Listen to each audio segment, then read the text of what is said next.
Okay, Steve's fifth part. Fifth, there's touch. Flash was designed for PCs using mice, not for touchscreens using fingers. For example, many Flash websites rely on rollovers, which pop-up menus or other elements when the mouse arrow hovers over a specific spot. Apple's revolutionary multi-touch interface. I'm trying to be nice here. Apple's revolutionary multi-touch interface doesn't use a mouse, and there is no concept of rollover. Most Flash websites will need to be rewritten to support touch-based devices. If developers need to rewrite their Flash websites, why not use modern technologies like HTML5, CSS, and JavaScript? Even if iPhones, iPods, and iPads ran Flash, it would not solve the problem that most Flash websites need to be rewritten to support touch-based devices. Okay. Steve finally made a valid point. The whole damn internet needs to be rewritten to support touch interface devices. And yeah, a lot of that's going to be HTML5, like he says. It's not going to be all of it. And, you know, that has more to do with the canvas element than anything else. And I love the canvas element. You can do some really great things with the canvas element. And it's not going to surprise me at all if the next release of Dreamweaver and other Adobe products have the ability to export all that stuff just straight out to HTML5. However, just because we're writing HTML5 doesn't mean this shit's fixed. Here's the thing. You still need to write multiple versions of your webpage. What you should do, and a lot of people should be doing this, so they should be having a little if-else logic thing load on their page, where when it loads, it does a browser check, figures out what device you're on. And if you're on a known mobile device, like if so, oh, you're on iPhone OS, therefore I should load this version of the page. You're on Android, therefore I should load this version of the page. And again, the Android iPhone one would likely be the same. The test that sites do right now is they go, you're either on a mobile device or you're not. Which means you either get the whole web page, or those of you who've done this on Android and iPhones and gone to a page that sends you to usually it's the domain for a mobile version of the page. It's like, where'd the damn website go? It's like everything's turned off, because they assume mobile means you're on a 5-year-old mobile phone. Sites that are made like this are just so obsolete. What a lot more sites have started doing is they've started doing an if test, and they have a separate version of their page for iPhones and Android, where they, and a lot of them, the better ones I've seen, give you a button or a slide icon to mess with. Sometimes they look different on iPhone and Android, sometimes they look the same, to say, no, I want to use the regular version of the site, even though I know you've optimized this one for my device. Good thing. Because even if people are using HTML5, guess what? Those canvas element menus are still going to use mouse over, which is a concept, like Steve says, ain't in touch. HTML5 ain't going to fix the problem that the interfaces for a desktop/laptop device and a little device are different. That is the difference between mobile web and site. It's a change that is beginning to be embraced by the internet. Some web developers, have been developing for it.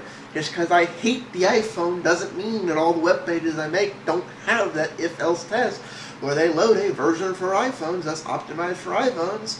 I haven't messed around enough yet with the iPad, but just because I think the iPad is the stupidest thing doesn't mean I'm not going to create an iPad optimized version of the site.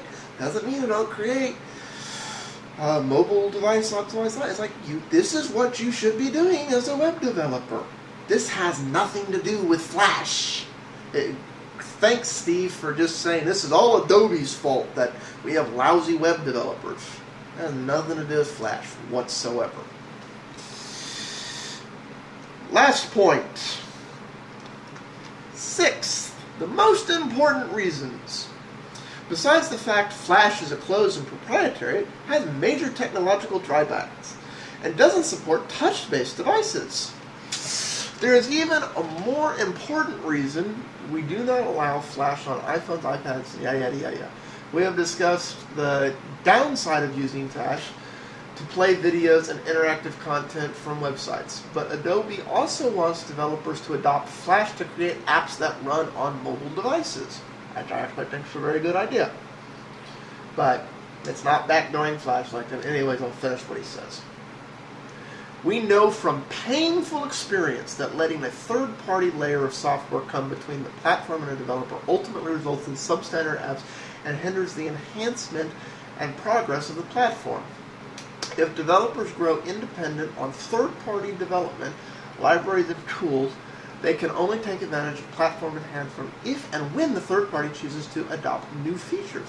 We cannot be at the mercy of third party deciding if and when they will make our enhancements available to our developers. This became even worse if the third party is supplying a cross-platform development tool. The third party may not adopt enhancements from one platform unless they are available on all their supported platforms. Hence, developers only have access to the lowest common denominator set of features. Again, we cannot accept an outcome where developers are blocked from using our innovations and enhancements because they are not available on our competitor's platform. Flash is a cross-platform development tool. It's not Adobe's goal to help developers write the best iPhone, iPod, or iPad apps.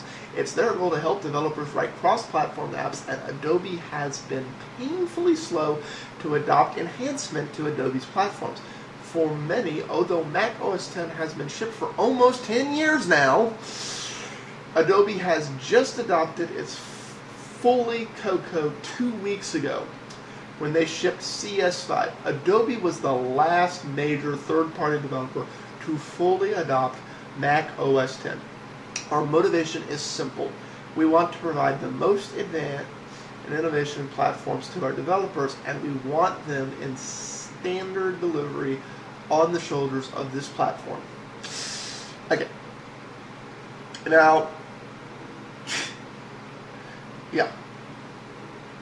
It's like, you can tell. Can you tell Apple has bitter grapes that they're not treated like they're in charge of the industry from that statement?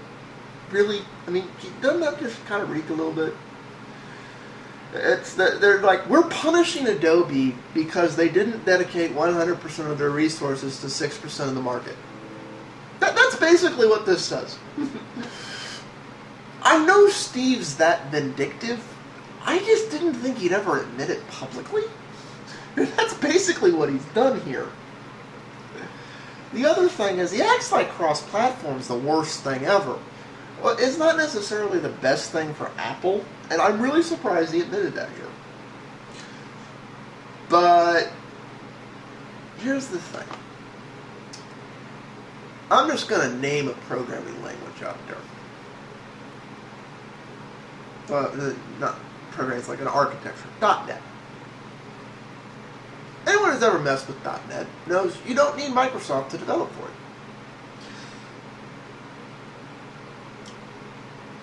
And guess what?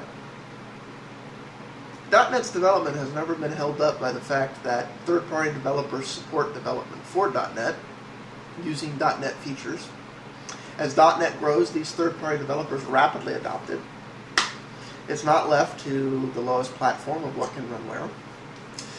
And there are several other things like this. So, this whole thing that it's going to hold it up, Adobe wouldn't do that. Nobody would do that if the features available suck. All they'd say is certain features don't work with certain platforms. You get a little error prompt pop up. This is something I could go on for a long time, but as y'all can see from the clock, I'm up on time. But, here's the thing. Apple hates cross-platform. How dare you allow competition?